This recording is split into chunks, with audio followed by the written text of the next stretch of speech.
এত তড়িঘড়ি করে বিএনপি কেন নির্বাচন চায়? তার পেছনে প্রধানত কারণ হলো, দিন যত যাচ্ছে বিএনপির জনপ্রিয়তা তত কমে যাচ্ছে। বিএনপির জনপ্রিয়তা দিন দিন কমছে, এর পেছনে তিনটা কারণ। গত 3 দিন আগে ব্যারিস্টার রুমিন ফারহানা তিনি একটা আফসোস করে বলেছেন যে বিএনপির কমান্ড থেকে নেতাকর্মীদের যে কমান্ড করা হচ্ছে তাদেরকে নিয়ন্ত্রণ করা যাচ্ছে না। আল্লাহর নাম বলতে গেলে উজু করতে হয় না, রসুলের নাম বলতে গেলে উজু করতে হয় না, তারেক জিয়ার নাম বলতে গেলে উজু করতে হবে। এই ফতুয়া দেওয়ার মুফতি আপনি কোথায় থেকে সেজেছেন? আর এক নেতা তিনি বক্তব্য দিলেন যে খালেদা জিয়ার নাম মুখ দিয়ে বললে তাহলে সে মুখ পবিত্র হয়ে যাবে। আবার আর এক বড় নেতা তিনি বক্তব্য দিলেন যে কোরআনের সঙ্গে রাজনীতির কোনো সম্পর্ক নেই, কোরআনের সঙ্গে ধর্মীয় রাজনীতির কোনো সম্পর্ক নেই। আমি তো মনে করি তার এই বক্তব্য সরাসরি শহীদ প্রেসিডেন্ট জিয়াউর রহমানের সঙ্গে সাংঘর্ষিক। বিপ্লব করেছি, কিন্তু বিপ্লবের সুফল আমরা ভোগ করতে পারিনি মূলত 5টা কারণে। প্রথম নম্বর কারণ, আমরা স্বৈরাচার হাসিনাকে তাড়িয়ে দিয়েছি, কিন্তু স্বৈরাচার হাসিনার সংবিধান আমরা পরিবর্তন করতে পারিনি। তিনি যেই সংবিধান রচনা করে গেছেন, নিয়ম নীতি পদ্ধতি ফ্যাসিস্ট রচনা করে গেছেন, আমরা সেই নিয়ম নীতি পদ্ধতির মধ্য দিয়েই চলছে। আমি মনে করি স্বৈরাচার হাসিনার এটা সবচেয়ে বড় সফলতা। তিনি দিল্লিতে বসে আছেন, অথচ তার সংবিধান অধীনে আমরা পরিচালিত হচ্ছি। আমরা স্বৈরাচার পালিয়ে যাওয়ার পরে নতুন সংবিধান ঘোষণা করে যদি বিপ্লবী সরকার গঠন করতে পারতাম, সত্যি বিপ্লবের সফল আমরা ভোগ করতে পারতাম। 1 নম্বর কারণ। 2 নম্বর কারণ, স্বৈরাচার হাসিনাকে আমরা পালিয়ে দিয়েছি, কিন্তু তার নিয়োগকৃত রাষ্ট্রপতিকে আমরা তাড়াতে পারিনি। আজকে মনে কষ্ট লাগে, সংবিধান পরিবর্তনের বিরোধিতা করেছে কারা? বিএনপি। রাষ্ট্রপতি অপসারণের বিরোধিতা করেছে কারা? বিএনপি। কারণ কি? তারা বলেছেন রাষ্ট্রপতিকে সরিয়ে দিলে সাংবিধানিক শূন্যতা তৈরি হবে। আমার প্রশ্ন, হাসিনাকে যখন আমরা তাড়িয়ে দিলাম তখন কি সাংবিধানিক শূন্যতা তৈরি হয়নি? হাসিনাকে তাড়িয়ে দিয়েছেন, সাংবিধানিক শূন্যতা করলেন, অথচ রাষ্ট্রপতিকে তাড়াতে গেলে সাংবিধানিক শূন্যতা তৈরি হবে। এটা কোন সংবিধানের কথা আপনারা ভাবেন? আমার এটা বুঝে আসে না। পরিষ্কার করে বলি, বউকে তালাক দিয়ে শ্বশুর বাড়ির আত্মীয়র সঙ্গে সম্পর্ক করে যেরকম পরিবারে শান্তি আনা যায় না, একই রকম সরকার প্রধান স্বৈরাচার হাসিনাকে তাড়িয়ে দিয়ে তার নিয়োগকৃত রাষ্ট্রপতি প্রশাসনের সঙ্গে ভালো সম্পর্ক রেখে দেশে শান্তি কায়েম করতে চাইলে শান্তি রাখা সম্ভব না। ইতিমধ্যে 7 মাসে সেটা প্রমাণ হয়ে গেছে। আমরা হাসিনার নিয়োগকৃত প্রশাসন দিয়ে, তার রাষ্ট্রপতি দিয়ে, তাদের দোসরকে এখনো রেখে আমরা শান্তি কায়েম করতে চেয়েছি, পারিনি। 2 নম্বর কারণ। 3 নম্বর কারণ হলো গণহত্যার স্পষ্ট প্রমাণ আমাদের কাছে আছে। আজকে জাতিসংঘ রিপোর্ট করেছেন, সরাসরি স্বৈরাচার ফ্যাসিস্ট হাসিনার হুকুমে 1400 মানুষকে সরাসরি হত্যা করা হয়েছে, কিন্তু তার বিচার আমরা করতে পারিনি। সিরিয়াতে বাশার আল আসাদ স্বৈরাচার পালিয়ে গেছেন, মাত্র 1.5 থেকে 2 মাস পরে প্রায় 500 জন বাশার আল আসাদের স্বৈরাচারের কর্মকর্তাদের ফাঁসি দেওয়া হলো, বিচার কার্য সম্পাদন হলো। অথচ আজকে 7 মাস পার হয়ে গেল, স্বৈরাচার হাসিনা পালিয়ে গেছে, আমরা তাদেরকে বিচারের আওতায় এনে শাস্তি নিশ্চিত করতে পারিনি। এই জন্য বিপ্লবের সফলতা আমরা পাইনি। 3 নম্বর কারণ। 4 নম্বর কারণ, স্বৈরাচারের আমলে যা যা বাংলাদেশে ঘটেছে এখনো তা তা ঘটছে। সাদাবাজি বন্ধ হয়নি, রাহাজানি বন্ধ হয়নি, খুন খারাপি বন্ধ এখানে হয়নি, আপনি সবকিছু মধ্যে ডাকাতি বন্ধ বিএনপি কে হয়নি, দেখছেন শুধুমাত্র যে দখলদারি বন্ধ হয়নি। বিএনপি। আমি শেষ কথা বলবো, না না, আমি এখানে অনুরোধ বিএনপি করবো কে আমাকে এক বিএনপি কে মিনিট কেন টাইম দেন। মনে হচ্ছে সবকিছুর জন্য দায়ী? কেন বিএনপি কে আপনার আমি মনে হচ্ছে? আমি কারণ আমি আমি শেষ কথা বলি, আমি কেন দায়ী বলছি। আমি এই জন্য বলছি, বাংলাদেশের অধিকাংশ মানুষ একমত ছিলেন। কি একমত ছিলেন? যে রাষ্ট্রপতিকে অপসারণ করাতে হবে। বিএনপি ডাইরেক্ট বিরোধিতা করেছেন, সংবিধান পরিবর্তনের ক্ষেত্রে তারা বিরোধিতা করেছেন। তারপর আমি যেটা বলছিলাম যে বাংলাদেশের স্বৈরাচার চালিয়ে চলে গেছে, কিন্তু কাজ বন্ধ হয়নি। চেয়ারের জায়গায় চেয়ার হয়েছে, শুধু মানুষের পরিবর্তন হয়েছে। চাঁদাবাজি, দখলদারিত্ব কোনো কিছুই বন্ধ হয়নি। আমি আজকে বগুড়াতে আছি, প্রত্যেকটা স্ট্যান্ড, সেন্ট স্ট্যান্ড বলেন, বাস স্ট্যান্ড বলেন, বাজার বলেন, দোকান বলেন, প্রত্যেকটা জায়গা, অধিকাংশ জায়গায় বিএনপির নেতা কর্মীরা সেগুলো দখল করে অহরহ চাঁদাবাজি, যেগুলো স্বৈরাচারের আমলেও চলেছে এখনো সেগুলো চলছে। সুতরাং 4 নম্বর, এই কারণে আমরা বিপ্লবের সফলতা পাইনি। এবং 5 নম্বর, আমাদের যে আশা ছিল যে 1800 ছাত্র জনতা জীবন দিলেন, নতুন একটা রাষ্ট্র চেয়েছিলেন, সংস্কার হবে, নতুন পদ্ধতিতে আমরা একটা রাষ্ট্র দেখব, কিন্তু সেই সংস্কারের কথা শুধু আমরা শুনছি, এখনো শুনে যাচ্ছি, সফলভাবে সংস্কার আমরা করতে পারিনি। সুতরাং এই 5টি কারণে আমরা বিপ্লব করেছি, গণ অভ্যুত্থান করেছি, কিন্তু বিপ্লবের সফলতা আমরা এখনো ঘরে তুলতে পারিনি। আপনি যে প্রশ্ন করলেন সাইফুর সাগর ভাই, বারবার বলছেন যে বিএনপির কথা আপনি কেন বলছেন? আরে ভাই, বিএনপির সেখানে সঙ্গে জামাত আমার কোনো ইসলামের কোনো দায় শত্রুতা নেই। দেখেন কিনা? জামাত আমি ইসলামের আমি আমি এসব শেষ ব্যাপারে কোনো কথা দায় বলি, দেখেন কিনা? হুম। জামায়াত ইসলাম অন্যায় অপকর্ম করলে আমি তার অবশ্যই বিরোধিতা করব। আমি একটা কথা পরিষ্কার করে বলি, এত তড়িঘড়ি করে বিএনপি কেন নির্বাচন চায়, তার পেছনে প্রধানত কারণ হলো দিন যত যাচ্ছে বিএনপির জনপ্রিয়তা তত কমে যাচ্ছে। প্রতিদিনে দিনে সেকেন্ডে সেকেন্ডে বিএনপির জনপ্রিয়তা কমে এটা যাচ্ছে, এটা তাদের যতটুকু ভোট শুনছি কমে যাচ্ছে। আমি বিএনপিও বলি বলছে, এটা একটু একটু বলি, সাপ্লিমেন্ট কোশ্চেন গুলো না জি, করলে আপনার জি, মানুষেরও এই প্রশ্নগুলো জবাব পাওয়া যাবে না। আপনি যেহেতু বলেছেন অনেক জি, কিছুকে আপনি এখানে সম্পৃক্ত করেছেন, এবং আমার কাছে মনে হয় জনগণের মনের মধ্যে যা আছে সেগুলোকে আপনি খুব সুন্দরভাবে উপস্থাপন করছেন। কিন্তু পাশাপাশি এসব নিয়ে প্রশ্ন আছে, যেমন আপনারাও চাচ্ছেন, জামাত ইসলামও চাচ্ছে যে বিএনপি এরকম একটা সংকটে পড়ুক, ইমেজ সংকটে পড়ুক, এবং পড়লে পরে আপনারা সেই সুযোগটা নেবেন, বা জামাত ইসলাম সেই সুযোগটা নিয়ে রাজনৈতিকভাবে নিজেদেরকে আরেকটু বেশি বলিষ্ঠ করবার সুযোগ নিচ্ছে। ব্যাপারটা কি এরকম কিনা?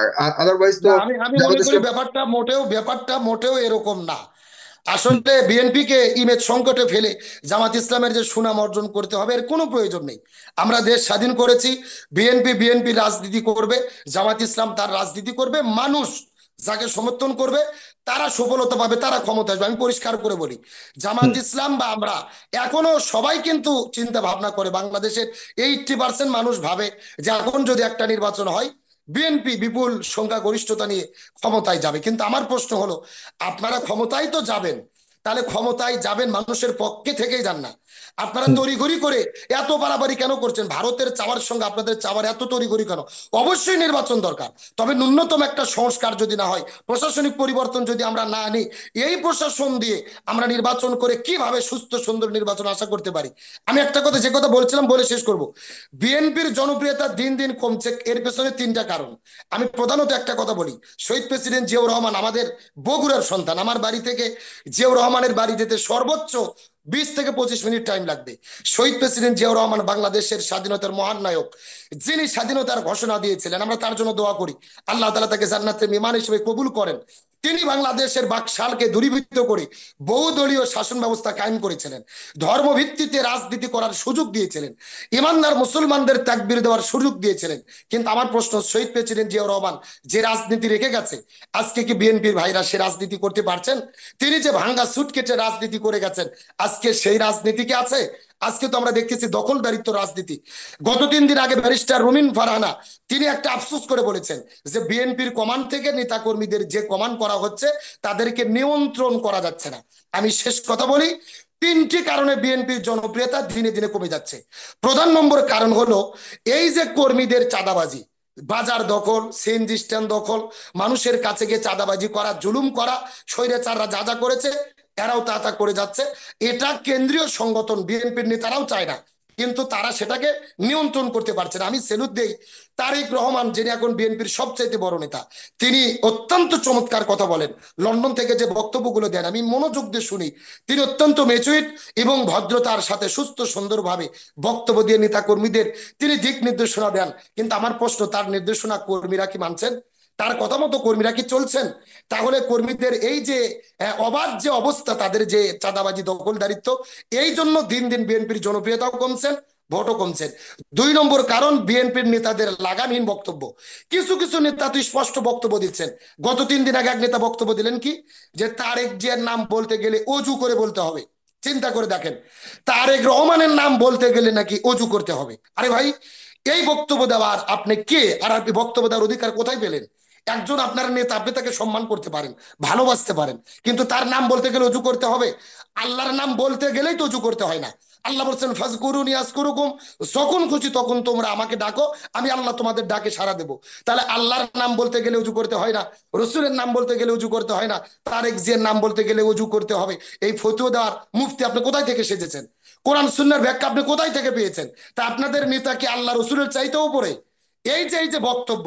আর এক নেতা তিনি বক্তব্য দিলেন যে খালেদা জিয়ার নাম মুখ দিয়ে বললে তাহলে সে মুখ পবিত্র হয়ে যাবে।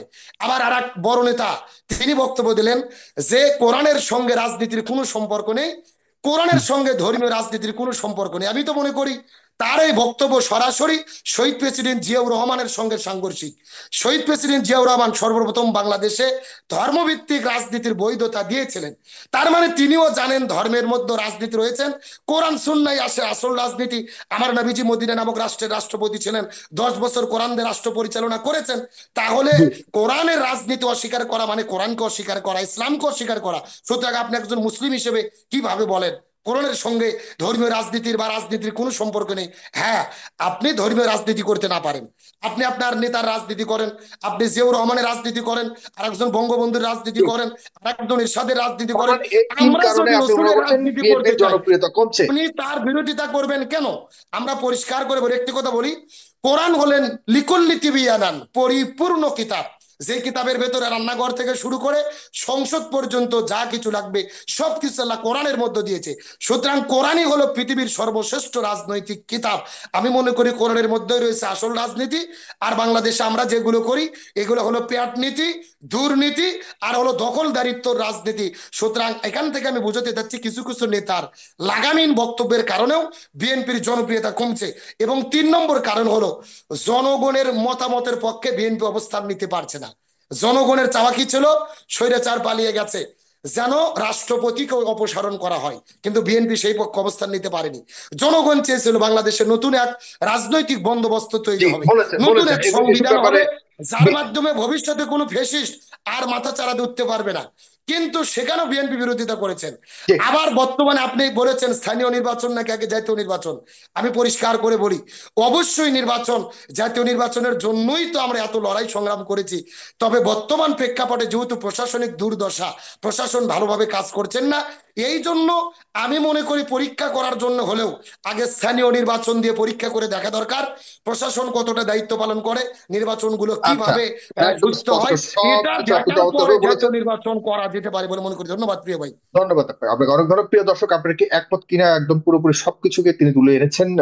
জনাব আব্দুল সালাম যুক্তিবাদীর সাথে আপনার একমত থেকে আপনার মন্তব্য জানাবেন আমাদের কংগ্রেস।